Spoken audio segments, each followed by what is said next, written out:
Kalau korang dapat kantan dengan kesum, mesti korang terfikir Cheers nak masak apa. Okay, korang fikir dulu Cheers nak masak apa. Okay, hari ni Cheers nak masak asam pedas. Pandai korang teka, pandai sangat-sangat. Jom kita masak. Okay korang, lepas kita dah potong kita punya bawang, dalam ni kita ada kita punya bawang merah, kita ada kita punya bawang putih, kita ada kuning hidup, dan kita pun akan masukkan kita punya belacan dekat sini. So, sekarang kita akan masukkan bahan-bahan tumbuk kita. Dalam ni ada bahan-bahan yang saya cakap dah tadi. Masukkan serai yang kita dah ketuk-ketuk tadi. Okay, kita akan memasukkan dalam campuran kita tadi. Lepas tu masukkan cili kering. Okay, kita akan cucikan kita punya ikan dalam dia. So make sure dia tak ada dia punya tahi-tahi, dia punya organ-organ yang tak sepatutnya tidak boleh dimakan.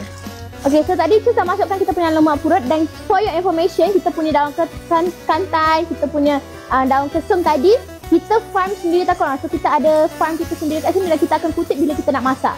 Okay, so kita akan masukkan kita punya asam jawa dalam ni. Okay, kita akan masukkan kita punya air bagi dia berkuah sikit. Kalau korang nak tahu kan korang, siapa yang hajar Cheers masak asam pedas adalah Mama tau. So kita akan masukkan kita punya bunga kantan dengan daun kesum. Okay, kalau korang nak letakkan garam, letak sahaja secukup rasa. Kita boleh masukkan kita punya tomato.